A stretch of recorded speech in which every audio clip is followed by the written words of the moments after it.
आप सभी को प्रणाम। जय गुरुदेव। आज के इस अध्याय से पहले सभी मिलकर गायत्री मंत्र करेंगे। ओम भूर्भुवः स्वः तत्सवितुर्वरेण्यं भर्गो देवस्य धीमहि धियो यो नः प्रचोदयात्। आज का विषय है अमृत की प्राप्ति।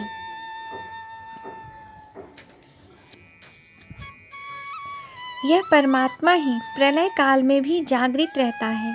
जीव के लिए कर्म अनुसार भोग का निर्माण करने वाले भी वही है। वह शुक्र है, वह ब्रह्म है। उसे ही अमृत के नाम से पुकारा जाता है। यह कठोर उपनिषद में कहा गया है।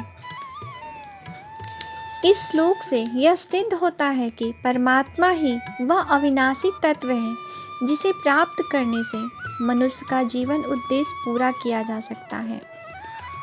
मुंडक उपनिषद में इसे और भी स्पष्ट रूप से बताया गया है।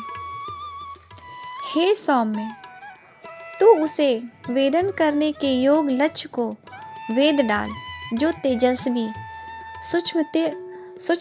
सूक्ष्म और लोकों में निवास करने वाले प्राणियों का आश्रय है। वही अविनाशी ब्रह्म है। वही मन, वाणी, सत्य और अमृतत्व से युक्त है। यहाँ परमात्मा के अमृत तत्व होने की बात को पुष्ट करते हुए शास्त्रकार ने यह सिद्ध किया है कि वह प्राण है, सत्य है, मन और वाणी है। इन संदर्भों से यह स्पष्ट होता है कि वह मनुष्य के भौतिक स्वरूप को अमृत नहीं कहता, वरन जीवात्मा की स्थिति को इतना ऊंचा उठा देता है कि जीव का हल्कापन नष्ट हो जाता है और उसे अपने आनंद में अविनाशी स्वरूप का बोध हो जाता है। उपयुक्त सूक्त में शास्त्रकार ने आदेश दिया है कि यदि तुम उस अमृतत्व को प्राप्त करना चाहते हो तो हे सौम्य, उस परमात्मा की ही शरणागति प्राप्त करो। ब्रह्मविद्या की उपलब्धि के साधन का पर प्रकाश डालते हुए केनो उपनिषद में विवेचन किया है।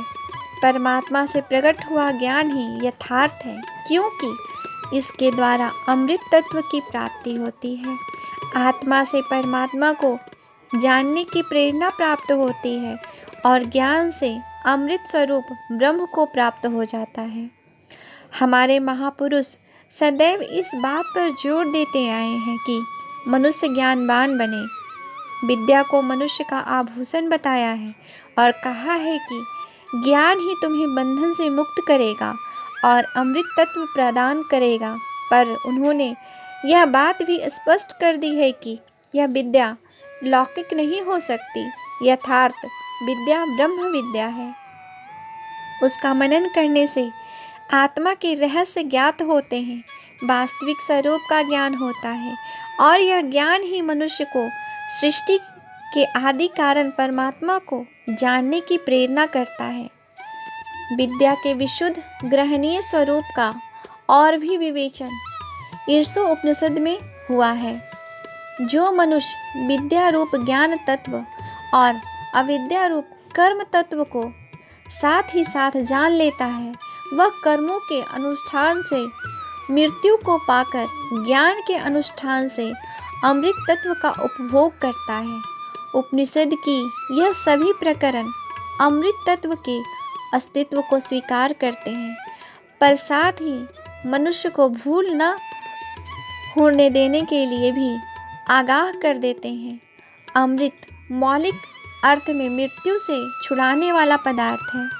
मृत्यु को आध्यात्मिक रूप में शरीर का बारंबार विनाश मानकर जीव के अज्ञान को मानना पड़ेगा, क्योंकि जब तक अज्ञान रहता है तब तक मनुष्य के सारे क्रियाकलाप स्थूल भोग तक ही सीमित रहते हैं। विषय भोगों के प्रति आसक्ति मनुष्य से पाप कराती है और वह बार बार कर्मानुसार मृत्यु पाता है, पुनर्जन्म लेता है। जब तक यह स्थिति चलती रहती है तब तक उसके दुख नष्ट नहीं होते। आज का विषय है आत्मज्ञान। मन और शरीर जीवन रूपी रथ के दो पहिए, दो घोड़े हैं। अंतःकरण की अवस्था एवं आकांक्षा के अनुरूप यह दोनों स्वामी भक्त सेवक की भांति गतिशील रहते हैं। शरीर जड़ है, उसकी अपनी कोई स्वतंत्र सत्ता अथवा इच्छा नहीं है। इंद्रियां भी पंच तत्वों से बनी है। मन भी अपनी मर्जी से कुछ नहीं सोचता। अंतःकरण से जैसी भी प्रेरणाएं उभरती है, वह उसी के अनुरूप विचारों का ताना बुनता है।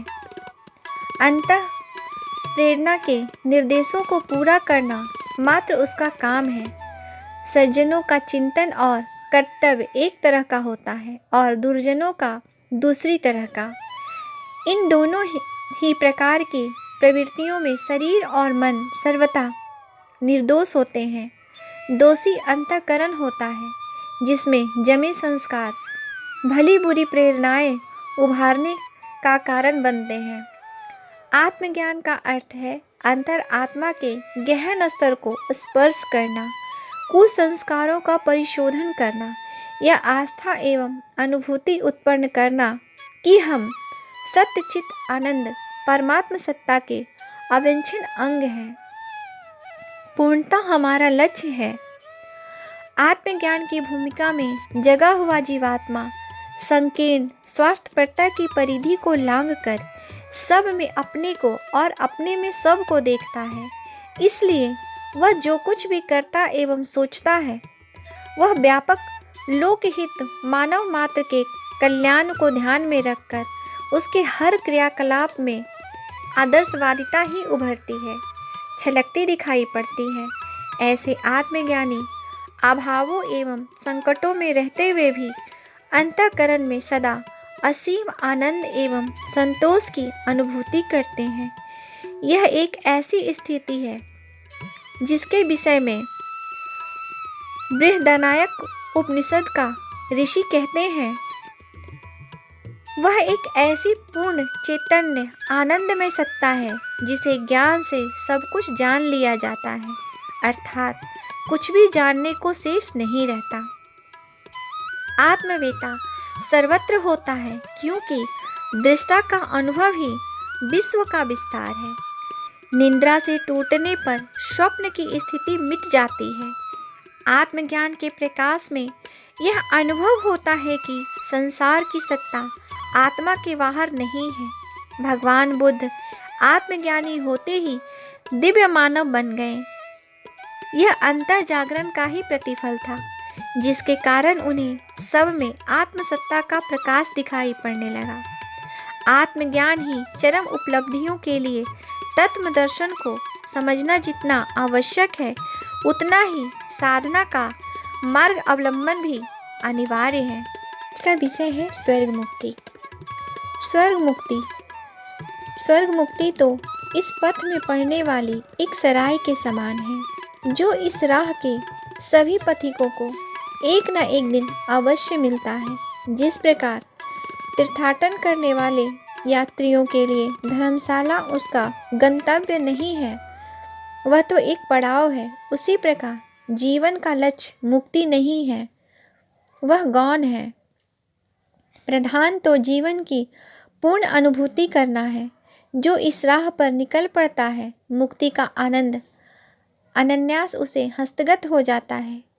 जीवन की पूर्ण अनुभूति का ही दूसरा नाम मोक्ष अथवा मुक्ति है, और इस मुक्ति को सामाजिक जीवन से, संसार से पलायन कर प्राप्त नहीं किया जा सकता, किंतु आज सर्वत्र हो यही रहा है।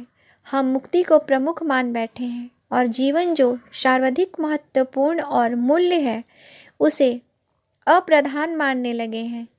इस उलटवासी के फेर में व्यक्ति उसे भी गवा चलता है जो उसके पास होता है, जिसके सहारे वह अपनी मनोवांछा को प्राप्त कर सकता था।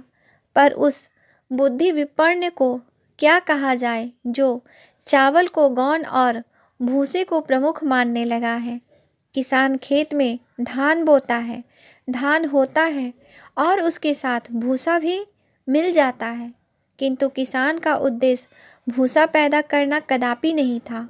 वह तो धान के साथ उत्पन्न हो जाता है, वह प्रमुख नहीं है। मुख्य तो चावल है। वर्तमान लोग चावल को भूसा और भूसे को चावल मानने लगे हैं। यही समस्या की जड़ है। गड़बड़ी यहीं से पैदा होती है।